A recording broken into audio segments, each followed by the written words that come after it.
first contacted Cambridge Analytica, they told us that they had deleted the data. About a month ago, we heard new reports that suggested that wasn't true. Welcome to Watch Mojo, and today we're taking a look at 10 chilling news stories that the world was whispering about before they even broke. It was interesting. Not long after he's arrested, everyone who had a relationship with Jeffrey Epstein, suddenly, no one really knew him. The government made alcohol unsafe to drink. At the request of the city of Chicago, the federal government, specifically the Department of the Treasury, has inaugurated a special program to deal with the flow of illegal liquor and the violence which it creates. There's no getting around it. Prohibition was a mess. Few people supported it. It led to a rise in organized crime. It ruined the economy, and people died from drinking poisoned alcohol. Yep, knowing that bootleggers converted industrial alcohol into moonshine, the government mandated that manufacturers add toxic chemicals to their alcohol. Bootleggers knew their sources had been poisoned, but they continued to make moonshine anyway. Meanwhile, Howard and me hammered out 4 300-gallon submarine stills. They were the biggest stills Franklin had ever seen. This led to a 600% increase in alcohol-related deaths, with some sources claiming that up to 10,000 people lost their lives. The government poisons your booze sounds like a wild and baseless conspiracy theory, but in this case, it was at least partly true. To prevent industrial alcohol from being consumed, the government required manufacturers to add harmful chemicals, leading to thousands of poisoning deaths. Bernie Madoff was running a Ponzi scheme. I just can't continue this charade any longer, and that's what caused me to acknowledge to my family that I had been committing this fraud. For a long time, Bernie Madoff was a respected financier. He ran Bernard L. Madoff Investment Securities and even served as chairman of the NASDAQ stock exchange, but his reputation came under question thanks to persistent rumors that he wasn't so above board. Whistleblowers, including an executive named Harvey Weinstein, had continually claimed that Madoff was running a Ponzi scheme. as today's testimony will reveal, my team and I tried our best to get the SEC to investigate and shut down the Madoff Ponzi scheme. Madoff was even investigated 6 times by the Securities and Exchange Commission, but they never found anything. It wasn't until his own sons, Mark and Andrew, came forward that action was finally taken. Madoff was arrested, and a Ponzi scheme worth nearly $65 billion was eventually uncovered. Markopoulos was vindicated and has fiercely criticized the SEC, even publishing a book called No One Would Listen. There's nothing to be proud about in this case. I feel horrible about the result. It's been a total disaster for the victims. The government is spying on us. You can't come forward against the world's most powerful intelligence agencies and be completely free from risk, because they're such powerful adversaries that no one can meaningfully oppose them. There are a ton of kooky conspiracy theories out there. For a while, the government is spying on us through an intricate global surveillance program sounded like one of them. Well, in 2013, whistleblower and former NSA contractor Edward Snowden revealed mass surveillance programs undertaken by the Five Eyes Intelligence Alliance, consisting of Australia, Canada, New Zealand, the United Kingdom, and the United States. This is the truth. This is what's happening. You should decide whether we need to be doing this. Leaked documents revealed that data was being harvested through covert wiretaps, commercial partners, servers, and even undersea cables. The information obtained ranged from metadata to actual text messages, emails, images, and video chats. Yeah, browsing history is the least of your worries. US officials cast Snowden as a traitor, while public opinion was divided, with some seeing him as a hero. The greatest fear that I have regarding the outcome for America of these disclosures is that nothing will change. Russia interfered in the 2016 election.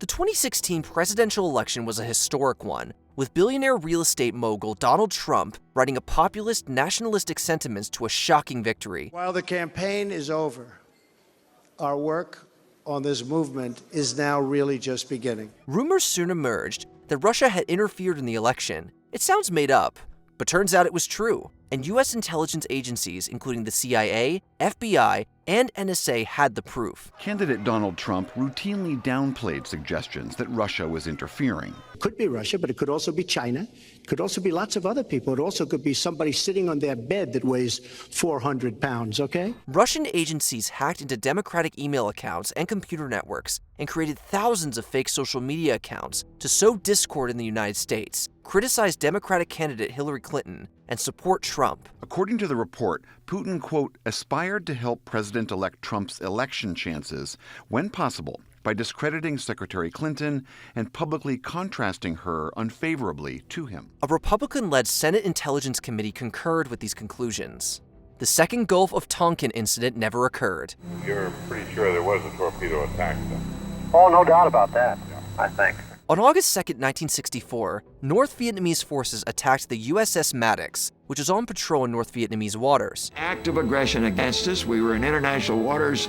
I sent officials from the Defense Department out, and we recovered pieces of North Vietnamese shells that were clearly identified as North Vietnamese shells from the deck of the Maddox. 2 days later, a second attack allegedly occurred against the USS Maddox and the USS Turner Joy. President Lyndon B. Johnson used this incident to justify open warfare in Vietnam. He put forward a resolution, the language of which gave complete authority to the president to take the nation to war. The Tonkin Gulf Resolution. However, many questioned whether the second attack had ever happened. This was finally confirmed decades later, when it was revealed that the second attack was based on wrongly interpreted communication intercepts. Even though the evidence was dubious at best, Johnson ran with it and never looked back. Politicians use stolen Facebook user data. By having hundreds and hundreds of thousands of Americans undertake this survey, we were able to form a model where we have somewhere close to 4,000 or 5,000 data points we can use to predict the personality of every adult in the United States. Is our social media for sale? A rumor suggesting this began in December 2015, when journalist Harry Davies reported that Ted Cruz was using Facebook data harvested from a British consulting firm called Cambridge Analytica. Reports in a similar vein followed, and the rumor that American politicians were using stolen Facebook data quickly gathered traction. The truth was uncovered in 2018, when whistleblower Christopher Wiley came forth and revealed that, yep, those reports were bang on the money. We just spent 14 months working on the Ted Cruz campaign and had collected a huge amount of voter data and research, which we were able to hand over to the Trump team. Cambridge Analytica had harvested nearly 90 million Facebook profiles and sold them to the political campaigns of Ted Cruz and Donald Trump. With that, social media and our trust in it was never the same. So you have to understand how your data is affecting your life. Our dignity as humans is at stake. Accusations against Bill Cosby. Given Bill Cosby's wholesome image from movies and TV shows, the accusations against him were a horrifying shock in every way. It all started to come to light in 2014, when stand-up comic Hannibal Buress brought up Bill Cosby's alleged past behavior during a show in Philadelphia. I can talk down to you because I had a successful sitcom. When this stand-up segment went viral, it became a story in the public conscience. Soon after, more and more women started coming forward with terrible claims about Cosby. I was 17, my agent introduced me to him to groom me, to mentor me, to get me ready for show business, and part of that was bringing me to New York City. He was convicted of aggravated indecent assault in 2018, but then the conviction was later vacated in 2021. I hope that we are creating a new platform for those people to say, I'm not alone, and I don't need to be alone anymore. It wasn't my fault. Harvey Weinstein's predatory practices. Harvey Weinstein had an incredibly complex machine designed to maintain silence around this. For decades, producer Harvey Weinstein was a Hollywood titan. But in 2017, bombshell articles in the New York Times and the New Yorker reported dozens of accusations of sexual abuse and assault. And so we spent many, many weeks and many months trying to get women who had had encounters with Weinstein to tell us their stories. More and more women courageously came forward, sparking the #MeToo movement. In March 2020, Weinstein was sentenced to 23 years behind bars, but rumors had actually circulated for years. Gwyneth Paltrow alluded to Weinstein as being coercive back in 1998. I do all my movies for Harvey Weinstein. That's Miramax for all of you. Yeah. And I'm lucky to do them there, but he will coerce you to do with things. So other celebrities like Courtney Love and Seth MacFarlane dropped public references, and 30 Rock included not-so-subtle jabs about it. I'm not afraid of anyone in show business. I turned down intercourse with Harvey Weinstein on no less than 3 occasions out of 5. It was less rumor and more open Hollywood secret. Justice eventually prevailed, and Weinstein's crimes were finally acknowledged and punished. Jeffrey Epstein was a predator. He was known as this sort of Gatsby-like figure of mystery in New York. While he's now a household name, Jeffrey Epstein didn't make mainstream news until the mid-2000s. For a long time, Epstein was a nondescript owner of a brokerage firm, but around 2005, rumors started spreading that Epstein was a sexual predator. They began in March of that year when a Florida woman accused Epstein of targeting her stepdaughter. This accusation drew the attention of the FBI, who discovered that Epstein was running an extensive sex ring. They were politicians, they were businessmen, they were powerful people. It made me think that if I had run and caused a ruckus, the police wouldn't have believed me, they wouldn't have done anything about it. However, Epstein only spent 1 year in custody after agreeing to a plea deal negotiated by the infamous Alan Dershowitz with state attorney Alexander Acosta. Epstein was famously arrested again in 2019, but died in prison before he could be convicted. Once again, he had, managed to escape any kind of accountability.